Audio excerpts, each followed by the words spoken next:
Assalamualaikum warahmatullahi wabarakatuh. Pada kesempatan kali ini, kami dari kelompok 2 akan mempresentasikan materi berjudul Penyusunan Laporan Keuangan Konsolidasi pada mata kuliah Akuntansi Keuangan Lanjutan 1. Sebelumnya, izinkan kami untuk memperkenalkan diri.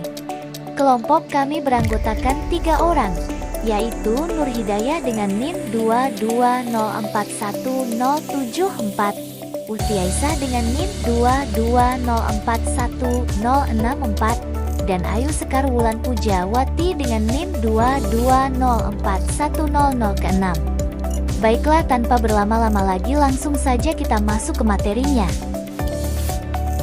Untuk materi yang pertama, kita akan membahas cara melakukan eliminasi transaksi antar perusahaan dalam penyusunan laporan keuangan konsolidasi.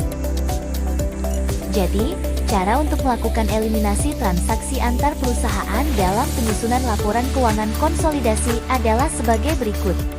Pertama, periksa laporan keuangan entitas induk dan entitas anak secara keseluruhan.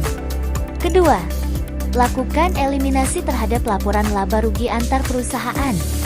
Ketiga, lakukan eliminasi penghasilan dan dividen dari anak perusahaan. Keempat, kembalikan saldo akun investasi anak perusahaan ke saldo awal periode. Kelima, lakukan penyesuaian untuk membuat catatan bagian kepentingan non-pengendali atas laba dan dividen anak perusahaan. Keenam, lakukan eliminasi saldo resiprokal pada laporan entitas anak perusahaan. Ketujuh, lakukan eliminasi pada saldo-saldo resiprokal lainnya seperti hutang piutang, pendapatan, dan beban. Selanjutnya kita akan membahas cara melakukan eliminasi saldo hutang piutang. Hutang dan piutang antar perusahaan dapat dilihat pada gambar yang sudah kami sajikan sebagai berikut. Semua bentuk hutang dan piutang antar perusahaan harus dieliminasi pada saat penyusunan neraca konsolidasi. Dari sudut pandang perusahaan tunggal atau perusahaan perseroan, suatu perusahaan tidak dapat berutang pada dirinya sendiri.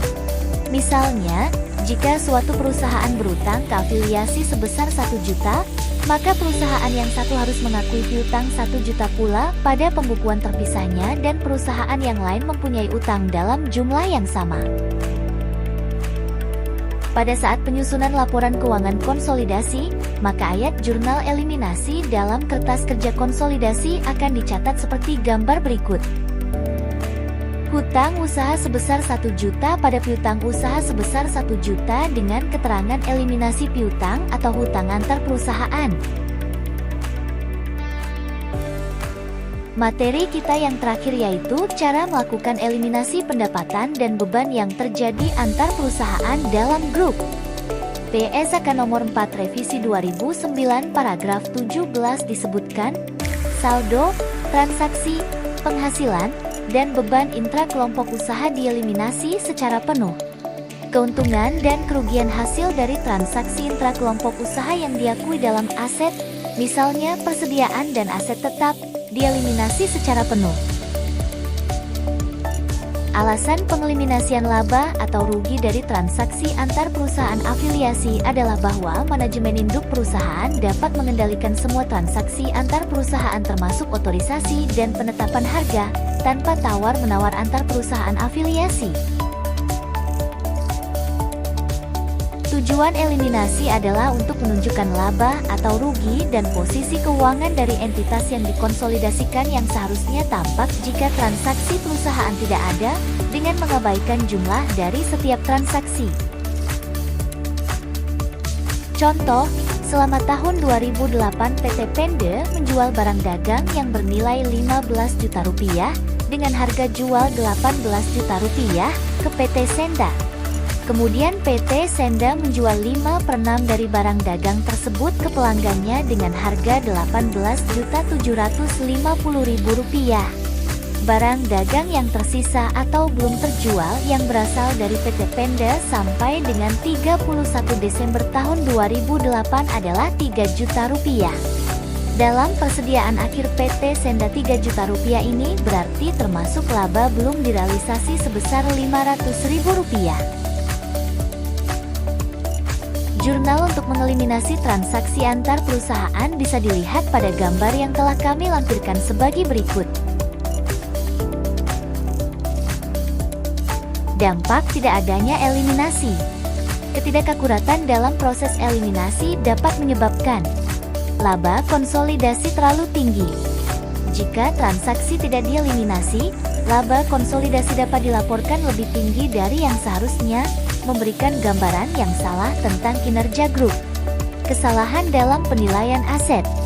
Nilai persediaan dan aset lainnya dapat menjadi terlalu tinggi jika laba belum direalisasikan tidak dieliminasi, sehingga mempengaruhi keputusan investasi dan penilaian kesehatan finansial grup. Dengan adanya materi yang sudah dijelaskan, maka bisa ditarik kesimpulan bahwa penyusunan laporan keuangan konsolidasi harus melalui beberapa proses, yakni melakukan eliminasi transaksi antar perusahaan, kemudian dilanjut melakukan eliminasi saldo utang piutang, dan yang terakhir melakukan eliminasi pendapatan dan beban yang terjadi antar perusahaan dalam grup. Secara keseluruhan, laporan keuangan konsolidasi memberikan informasi yang transparan dan akurat mengenai kinerja keuangan grup usaha secara keseluruhan, memudahkan pemangku kepentingan dalam pengambilan keputusan bisnis.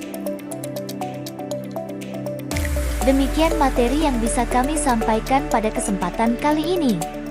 Sebelumnya, saya mohon maaf yang sebesar-besarnya apabila dalam penyampaian tadi mungkin ada kesalahan kata atau beberapa pernyataan yang tidak kami sengaja. Kami dari kelompok 2 ingin menyampaikan terima kasih kepada para audiens selama kami presentasi. Semoga materi yang kami sampaikan tadi bisa berguna bagi kita semua. Akhir kata, Assalamualaikum warahmatullahi wabarakatuh.